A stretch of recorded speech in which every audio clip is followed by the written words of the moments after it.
আসসালামু আলাইকুম। Life with Afrin জুই আপনাদের সবাইকে স্বাগতম।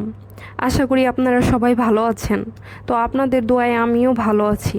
আজকে চলে আসলাম নতুন একটি ভিডিও নিয়ে। আজকে আমি আপনাদেরকে এমন একটি গল্প শোনাবো যেটা শুনলে আপনার গাও শিউরে উঠবে। তো চলেন আর কথা না বাড়িয়ে সরাসরি ঘটনায় চলে যাই। ঘটনাটা প্রায় 10 বছর আগের। আমাদের পাশের গ্রামের একজন প্রবাসী ছিলেন, নাম হাবিব সাহেব। দীর্ঘ 15 বছর সৌদি আরবে চাকরি করার পর তিনি দেশে ফিরে আসেন। জীবনের সব সঞ্চয় দিয়ে গ্রামের এক প্রান্তে 1 একর জমি কিনে একটি সুন্দর দোতলা বাড়ি নির্মাণ করেন। জমিটা আগের অনেক বছর খালি পড়েছিল। জমিটা অনেক বছর ধরে খালি পড়েছিল। চারপাশে ঝোপঝাড়, কয়েকটা পুরনো গাছ আর বন ঘাসে ভরা ছিল। গ্রামের অনেকেই বলেছিল জমিটা ভালো না, কিন্তু হাবিব সাহেব এসব কথায় বিশ্বাস করতেন না। তিনি হাসতে হাসতে বলেন, এই যুগে আবার ভূতপ্রেত কি? 6 মাসের মধ্যেই বাড়ির কাজ শেষ হয়ে গেল। পরিবার নিয়ে নতুন বাড়িতে উঠে গেলেন তিনি। প্রথম কয়েকদিন সবকিছু স্বাভাবিক ছিল, কিন্তু 1 সপ্তাহ পর থেকেই অদ্ভুত ঘটনা শুরু হলো। প্রথমে বিষয়টা খেয়াল করেন হাবিব সাহেবের স্ত্রী। গভীর রাতে দরজায় টক টক শব্দ, কেউ যেন ধীরে ধীরে কড়া নাড়ছে। দরজা খুলে দেখল বাহিরে কেউ নেই। প্রথম রাতে বিষয়টা গুরুত্ব দেননি, কিন্তু দ্বিতীয় দিন রাতেও একই ঘটনা, এরপর তৃতীয় দিন রাতেও। এইভাবে প্রায় প্রতিদিনই। একদিন বিরক্ত হয়ে হাবিব সাহেব রাত জেগে অপেক্ষা করলেন। রাত প্রায় 2টা, হঠাৎ আবার টক টক শব্দ। তিনি দৌড়ে দরজা খুললেন, কিন্তু বাহিরে কেউ নেই, শুধু ঠান্ডা বাতাস আর উঠোনে মাঝখানে একটা ছায়া যেন দ্রুত সরে গেল। তিনি ভেবেছিলেন চোখের ভুল, কিন্তু সমস্যা সেখানেই শেষ হয়নি। কিছুদিন পর তাদের ছোট মেয়ে রিমি অভিযোগ করতে শুরু করলো। সে বলতে লাগলো, আম্মু, রাতে একটা খালা আমার ঘরে আসে। মা অবাক হয়ে জিজ্ঞাসা করতেন, কোন খালা? রিমি বলতো, সাদা কাপড় পরা খালা। তিনি কাঁদে। প্রথমে সবাই ভেবেছিল শিশুর কান্না, কিন্তু রিমি প্রতিদিনই একই কথা বলতে লাগলো। এমনকি একদিন সে কাগজে সেই মহিলার ছবি পর্যন্ত এঁকে ফেলল। ছবিতে দেখা গেল লম্বা চুল, সাদা কাপড় পরা, আর চোখে বেরিয়ে আসছে পানি। পরিবারের সবাই ধীরে ধীরে অস্বস্তি অনুভব করতে শুরু করলো। এরপর বাড়ির দ্বিতীয় তলায় অদ্ভুত শব্দ শুরু হলো। মাঝরাতে মনে হতো কেউ হাঁটছে ধীরে ধীরে এক প্রান্ত থেকে আরেক প্রান্ত, ধূপ ধূপ করে, কিন্তু উপরে গিয়ে কাউকে পাওয়া যেত না। এক রাতে হাবিব সাহেব নিজেই টর্চ নিয়ে উপরে উঠলেন। সব ঘর খুঁজলেন, কেউ নেই। ফিরে আসার সময় স্পষ্ট শুনলেন তার পেছনে আরেক জোড়া পায়ের শব্দ। তিনি থেমে গেলেন, শব্দও থেমে গেল। আবার হাঁটলেন, শব্দ শুরু হলো। তিনি হঠাৎ ঘুরে দাঁড়ালেন, কিন্তু করিডোর ফাঁকা। সেদিন প্রথমবারের মতো তার বুকের ভেতর ভয় ঢুকে গেল। এরপর শুরু হলো আরও ভয়ঙ্কর ঘটনা। রান্নাঘরে জিনিসপত্র নিজে থেকেই পড়ে যেতে লাগলো।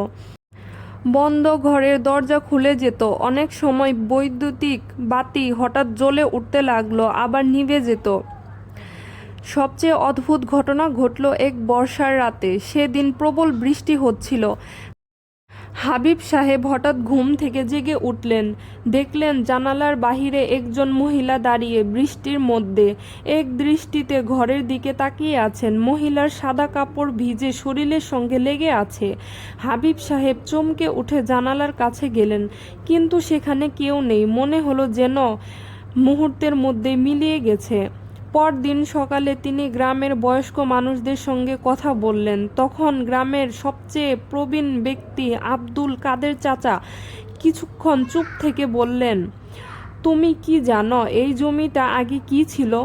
হাবিব সাহেব বললেন, না। বৃদ্ধ দীর্ঘশ্বাস ফেলে বললেন, অনেক বছর আগে এখানে একটা পুরাতন কবর ছিল। সবাই চুপ হয়ে গেলেন। কাদের চাচা বলতে লাগলেন, প্রায় 50 বছর আগে এক তরুণী নারী রহস্যজনকভাবে মারা যান। তাকে এই জমিতে দাফন করা হয়েছিল, কিন্তু সময়ের সঙ্গে সঙ্গে কবরের চিহ্ন হারিয়ে যায়। জমি পরিত্যক্ত হয়ে পড়েন।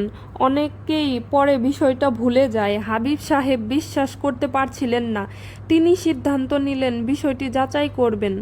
কয়েকদিন পর বাড়ির পেছনে নতুন ড্রেন তৈরির কাজ শুরু হলো। মাটি খোঁড়ার সময় শ্রমিকদের কোদাল শক্ত কিছুর সঙ্গে আঘাত করলো। মাটি সরিয়ে সবাই অবাক হয়ে গেল। নিচে পুরনো ইটের গাঁথুনি, আর তার নিচে মানুষের হাড়ের মতো কিছু। খবর ছড়িয়ে পড়ল পুরো গ্রামে। একজন আলেম ও স্থানীয় প্রশাসন লোক এলেন। তদন্তে জানা গেল সত্যিই সেখানে বহু পুরনো একটি কবর ছিল।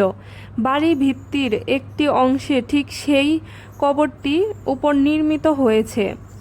হাবিব সাহেব স্তব্ধ হয়ে গেলেন। এরপর আলেম সাহেব পরামর্শ দিলেন যথাযথ সম্মানের সঙ্গে কবরটি অবশিষ্টাংশ অন্যত্র দাফন করতে এবং নিয়মিত কোরআন তেলাওয়াত করতে। সব কিছু সম্পূর্ণ করা হলো।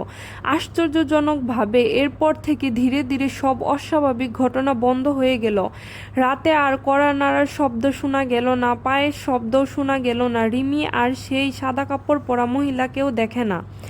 পরিবারের জীবন আবার স্বাভাবিক হয়ে গেল। কিন্তু গল্পের শেষ অংশটা আজও রহস্য।